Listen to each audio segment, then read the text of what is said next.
Hello, and thank you for being a part of the membership special fan group.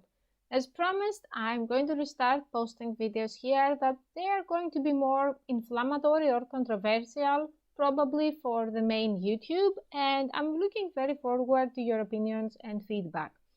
So this is a question that I get a lot from men who contact me who are interested in kinks or who identify as betas or who just want someone to talk to in a safe environment. And that is, am I gay? Am I in denial about my sexuality? And I like cuckolding, or I like watching videos with bisexual activity, or I like cross-dressing. And the second question is, every time I talk to a woman about my fantasies, even if she was my wife, or even if she was my girlfriend or a potential partner, they immediately assume that I was gay. Could they be right?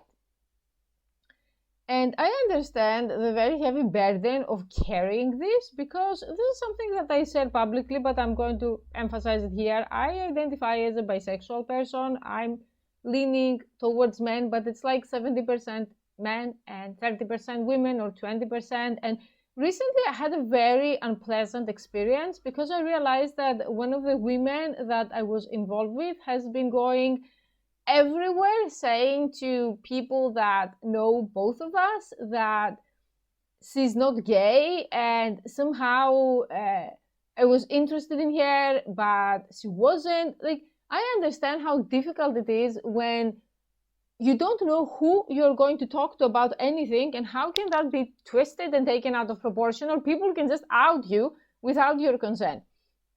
So we're going to analyze different cases and different scenarios, and before anything else, I want you to know that the most important and the only opinion that matters about your sexual orientation at the end of the day is your own.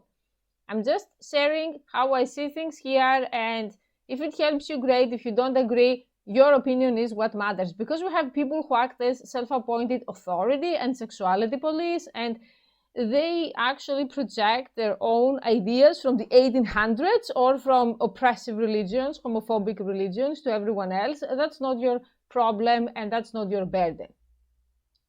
Sexuality isn't as black and white as people, and specifically most women, are made to think. If you read any book from a sexologist or a sexual therapist or any person who knows more than what they saw on TV or what their mom and their dog said, you will see that it's a spectrum, which means that you can actually be mostly into one gender, but you can happen to fall in love or to feel attracted to one person from the opposite gender. Or especially now, with people who are trans being more openly out there and represented in the media, which is a great thing, you can actually start questioning your own attractions later in life. I'm going to be very honest, every time I go to a trans or cis group, I start to feel self-conscious because a lot of the trans women there are much prettier than me, and I'm not ashamed to admit it. I mean, in our times, I truly believe that there are no ugly people, truly ugly people. It's all about how much effort you dedicate and how much money you spend and what you do about your appearance. So if you identify as a straight person and you find yourself attracted to a very hyper feminine, gorgeous trans woman, you didn't suddenly become gay. And for me, trans women are women, so the whole argument is very stupid. And if they say women do not have penises, for me, femininity and masculinity has so many more things beyond genitals. And to say a more unpleasant example, so if a man has cancer and he has to remove his genitals, like his testicles, for example, he stopped being male because of that? Of course not. And whoever says that is a subhuman we don't need to associate with. Or if someone is a paraplegic, has an accident, and he can no longer have sex, does this mean that his gender or his sexuality are erased? Of course not. The problem with all of that is that in many households, in many cultures, in many religions, we have been raised, and I add myself, with very, very rigid beliefs about what's straight and what's not, and what's okay and what's not. So you start exploring these things and you find yourself confused, and you don't know how to react, or you don't know what to think, and you feel shame. Again, my own 2 cents. I believe that many people who contact me are actually heteroflexible. By heteroflexible, I mean someone who can be emotionally straight but sexually gay, that you would want, for example, to be cuckolded by your wife or your girlfriend and to explore that and to have sexual activities, I'm just going to say it like that because it's still YouTube, with another man present or with another man, like you and him, but you don't want to be in a romantic relationship with another man, or you don't want to see him and spend time with him outside of the bedroom. I don't think that this person is gay. The way I see it as a bisexual person, if I wanted to be with a woman, it wouldn't be just in sex, it would be a relationship with her. So if someone comes and asks me, that's the first thing that I usually ask them from my own experience. And there are men who say, you know, I didn't think so, but then with my wife, we met this guy and I really like him and I started to have feelings for him. Am I gay? No. You could be bi, or you could even be someone who's straight and just happen to like a specific person. Sometimes we can fall in love or we can feel attracted to people and not to genders. So if you're 55 years old and you liked only one guy because you happen to meet him through specific circumstances, I wouldn't even call you bisexual. If you liked several guys, or if you got into the lifestyle and start feeling attracted, you could be bi. And also there's always a chance that you could be gay. And you got married too young, or you got married without prior experience, or you discovered it later in life. Although, again, most people who are bi or gay, they know earlier on, but that's not absolute. I would say that if you want someone's blessing to not be straight, you have mine. If you want someone's blessing to explore and you don't know yet, that's also fine. For me, exploration is part of the fun. So, by being exposed to media that show different things, different relationships, different sex acts, you may expand your sexuality. We can see it in a positive way as expanding and not as degrading or deteriorating or somehow becoming defective. Why should it be this way? And if you see cultures that they embrace more than two genders or more than one sexualities, you see that the people there tend to be much, much happier. For me, what you choose to do between consenting adults is totally fine, and it's much better than being in a closet or living a lie or purging, buying stuff and then getting rid of them, or exposing yourself to anonymous, dangerous sex with strangers and ending up. I had men who told me they ended up in some extremely unsafe situation, that it's a miracle they didn't get kidnapped or murdered or trafficked or I don't know what. Another thing that I need to talk about is that if you enjoy cross-dressing, it doesn't mean that you are gay. If you enjoy feminization, it doesn't mean that you're gay. You could be, but one doesn't necessarily mean the other. Like just because you tried on, let's say, panties or a dress and you felt aroused, that all of a sudden you became gay. The problem with that is that most women, and I'm going to say something here that I don't want to say on YouTube because it's going to sound deeply misogynistic. This is one of the cases that men have it worse than women in society. That in general, if a woman wants to experiment with another woman, or if a woman wants to wear male clothes, or if a woman wants to behave in a traditionally masculine behavior, that's going to be celebrated, or at worst is going to be called a tomboy, or the man is going to get high fives saying, oh, you're so lucky, your girl is bisexual, so much action in the bedroom. And if a man wants to do the exact same, he's repulsive all of a sudden. This is a double standard that is completely artificially created by society. And one of the reasons that I speak so openly about these things is because I want to challenge it.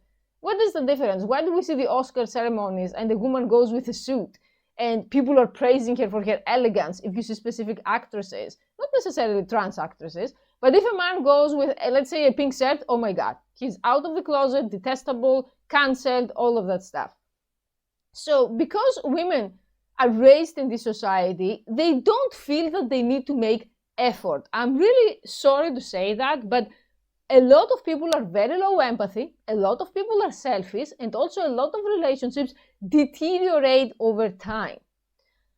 This part of the video is for the men who watch me, or for the people who watch me in general, who are in long-term relationships and marriages. That you start a relationship and there is the so-called NR, new relationship energy.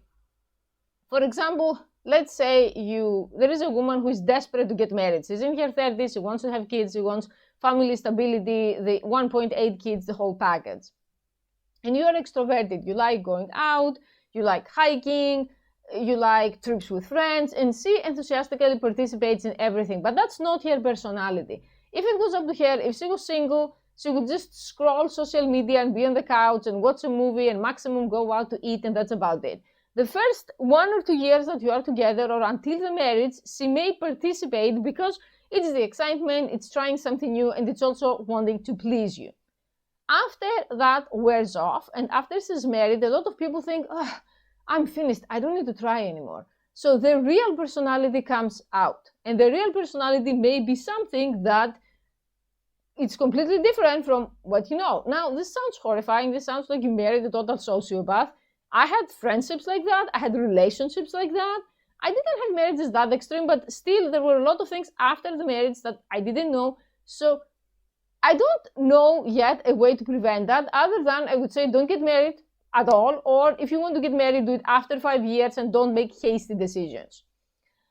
But if you are in this situation and you want to try things with a woman, because women are feeling comfortable, because they are not into you anymore, or even worse, they were never into you, they married you because they needed to get married because of their age or whatever, they're not going to even be willing to experiment with you. I believe that if someone tries something once or twice and they don't like it, it's unethical to force them and abusive to force them. Like if you like pegging and your wife tried pegging with you 1, 2, 3 times and she says she doesn't like it, then you shouldn't force her. The main problem is that most women don't want to try anything at all because it's their card to play and they choose to play. They don't want to try. And on the other hand, that it's so engraved in many people's minds that if you like specific things, you must be gay. And I'm going to be myself here and say this is low IQ. This is rigidity, low IQ, personality disorders, inability to empathize, inability to think outside the box, and the person who's stuck their entire life. That's what it boils down to. I'm here, we are on the membership, I don't need to sugarcoat. If you are in this situation, my condolences. The problem isn't you. The problem is the situation that you're in that is systemic, it's society, and the person that you married or you live with that you cannot change. So in this case, you are going to be treated as a detestable gay man and pervert, no matter what you're into and no matter how small it is. I'm not talking about the extreme cases, because I had cases where the man said, I want to have sex with the gay apps with different men every weekend, my wife isn't okay with it. I kind of understand where she's coming from, but I'm not talking about this extreme case. I'm talking about the person that he wants to try a sex toy, and I had a client that he bought a fleshlight. We're talking about the straight man buying a simple sex toy, and his wife found it and threw it out and called him a degenerate. That wife she has issues, to put it as politely as I can. The less politely would be she's a cancerous person and you need to divorce her, but I should refrain from telling people what to do with their lives. I'm just saying that if you're unlucky, you may want to do something very normal, very heterosexual, and still being labeled the problem somehow. What do you do then? I also have talked to people who feel that just because they have a fantasy, they are bad people. You're not. No one knows what's inside your head. You are in your 50s and you had a near-death experience like me. I almost died in April 2023. It wasn't my first near-death experience, which made my already limited patience with stupid people tank to 0. So right now, as I am, after all of this extreme trauma, if I want to go to do something, I go ahead and do it. And if someone is okay, great. If someone is not okay, oh, they have a problem to solve that doesn't include me. So let's say you have a midlife crisis. We don't talk about it to anyone unless they are a professional. And by professional, I mean you can talk to me. My lips are sealed. The privacy of everyone is protected. I don't substitute therapists, but you can talk to me and get it out of your system. And we can discuss solutions. And the other people you should be talking to are a doctor with or without mental health specialty and a lawyer. I say these things because you never know how people are going to react if they find out what you have been up to, aka welcome to the double life fast lane. Your life doesn't have to be double until you're on your deathbed and then all the librarian dresses and your secret career is going to come to light. But for the time being, it is a double life. You go to the doctor. I'm taking transitioning as a more extreme case, but even if you don't want to transition, I urge you to see a doctor and get a full checkup and also check your testosterone levels, because this is something that is very important. Testosterone is an extremely important, very often overlooked hormone in males and can affect all of your systems and your mental health. And also because when your body is healthy, your mind becomes healthier and follows as well. Once you get cleared up from the doctor that everything is fine, you're not dying, you're not having any other like mental health crisis, then I suggest paying a lawyer very discreetly to find out what happens in case you have to divorce. And I choose my words very carefully. I say you have to divorce and not you want to divorce, because if you're going to go down the double life path, we have to be prepared for the bad scenarios as well. So if your wife finds out, for example, that you're bisexual in the closet and you have had sexual activity with men, what can she do with that information? How much money can she take from you? Will you ever see your kids again? Will you end up living in a cardboard box under a bridge? And if these things are real possibilities, especially if you are in the West, what can you do to protect yourself? You may never need that information, and ideally for everyone, that should be the case. But because, again, I've seen a lot of things and I had things happening to me, it's always good to know what can happen if things don't go the ideal way. After that, you have two paths, and I'm not going to tell you which one to choose. I'm only going to tell you the outcome, that you do what you have to do for your own happiness. The people who support me come first to me, and I will tell you the same thing that I would do for myself. So I'm in a place in my life where I wouldn't sacrifice any part of my authentic self for anyone. Ideally, you can sit down with your wife after you have talked to a therapist or did self-reflecting or talked to other people going through the same, for example, other bi people, other people with the same kink in an online community anonymously. And you suggest trying that if your wife is open to any kind of experimentation or has been in the past. I had husbands that they showed cuckold porn to their wives, and not the extreme stuff. You don't start with black.com, but there were women who were very accepting. There were women who tried it and they didn't like it. There were women who didn't even want to try it. The other case that is unfortunately the most common is men who contact me and they say, I haven't had sex with my wife in 1, 2, 3, 10 years. If your wife has zero interest in your penis or you or any kind of sex life with you, and you don't believe that she's cheating, then either menopause hit her or she was never into you and the natural passage of time ended the romantic part of the relationship, or she has her own sexual problems, and your safety is number one priority. So if you think that you can talk about something like that and you're going to be verbally abused or divorced or outed or something horrible is going to happen to you, don't talk to her.